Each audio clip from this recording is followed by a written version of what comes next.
kind of terrifying. Okay. Welcome teachers, family, friends, and special guests. I want to open with a quick exercise. I want everybody here to think about their dream life. If everything went exactly your way, what would you have a degree in? What would your career be? Most importantly, what would you make? And hold on to that, we're going to come back to it. Seniors, this should be easiest for you because everybody you know has been asking you this question since at least the beginning of junior year.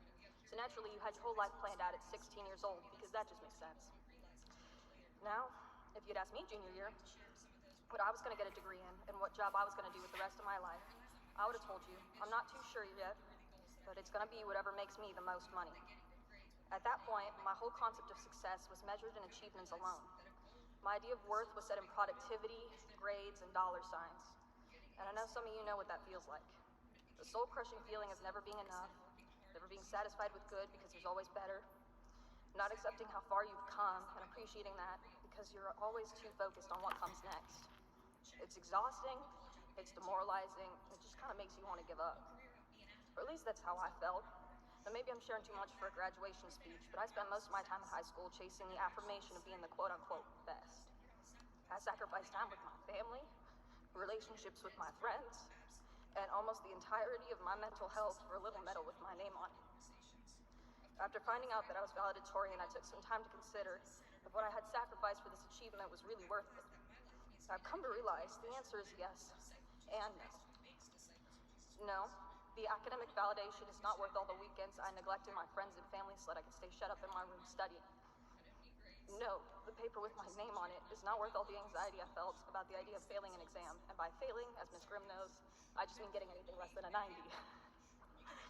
That being said, I wouldn't want to trade all that I went through to be up here today for an easier high school experience because it taught me lessons that most people won't realize until much later in life. And I'd like to share some of those with you all today.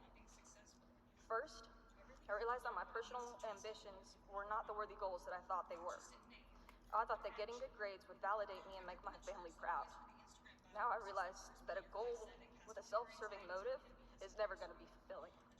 Getting A's stopped feeling good when it became about proving myself instead of working hard and just using the talents that God gave me. Second, I realized that my goal wasn't even real. I had a goal for what class rank I would be, check. What college I would get into, also check. What career I would be in after that, still working on that part. But beyond that, the only thing I had in mind was success. I never actually decided what my final goal was, and yet I was sacrificing everything I had for it. I was running at a dead sprint after absolutely nothing. After some self-reflection and a lot of hard conversations, I've come to realize that I need a goal that's bigger than me, but isn't centered around me. I realized that my life needs to be dedicated to being a fisher of men, a disciple of Jesus Christ who makes disciples of Jesus Christ. I want to live out the Great Commission every day because there's no higher calling than that. I don't need money. I don't need grades. I just need you to know that God loved you so much that He sent His only Son. Sorry, guys. That if you believe in Him, you could have eternal life in paradise. I really want you to know that. Man, why am I about to cry? Third, and this is a big one, when I hit my lowest point because of my fear of not being successful, I really had to learn what it means to trust in the Lord with all of my heart. Not just in name, but in action. I grew up in the church, so I've always heard the Instagram bio verses like 1 Peter 5:7, cast all your anxieties on Him because He cares for you. And Joshua 1:9, be strong and courageous. I heard that second one quite a bit growing up because it was my little sister's mantra when she was in preschool. But I guess I never really took to heart what any of that meant until that low point. It took me having to go to therapy at 17 years old to deal with the amount of pressure I put on myself to understand that I don't have to be perfect to be loved. My worth was decided on the cross, not on my dual credit government exam. Now, I don't tell you all this for pity, and I don't say it to boast. I say this because I know that I'm not the only person who struggles with this. As Mr. Tomlinson would say, there are at least 7 people in this world who feel this way. And maybe one of them is here right now.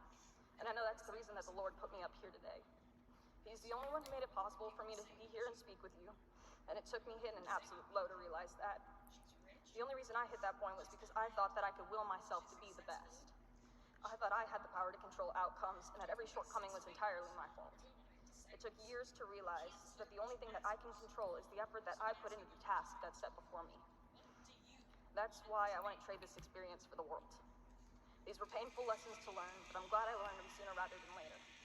I recently heard another valedictorian speech where the speaker brought up an important point, and that's that setting the wrong goal isn't an experience you only face in high school. It's something that you can see anywhere. And choosing your career over your spouse, money over your kids, popularity over meaningful relationships with your friends, it's going to be in almost every decision that you're going to make.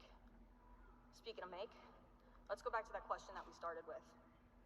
I hope you'll remember your answers from the beginning, but for those of you who forgot, the question was, in your life, what do you want to make? I found this question while doom scrolling on my Instagram reels. The video was of a little girl being asked what she wanted to do when she grew up. She said she wanted to be a doctor. That question was followed up with asking her what she wanted to make as a doctor. She looked a little confused by the question, but responded simply by saying that she wanted to make people feel better. Her answer was very different from my initial answer, and that got me thinking.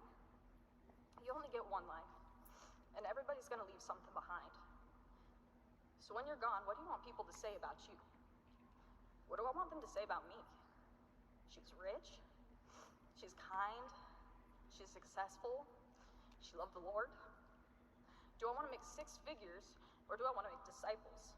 You can't serve 2 masters. So I'm gonna ask you one more time.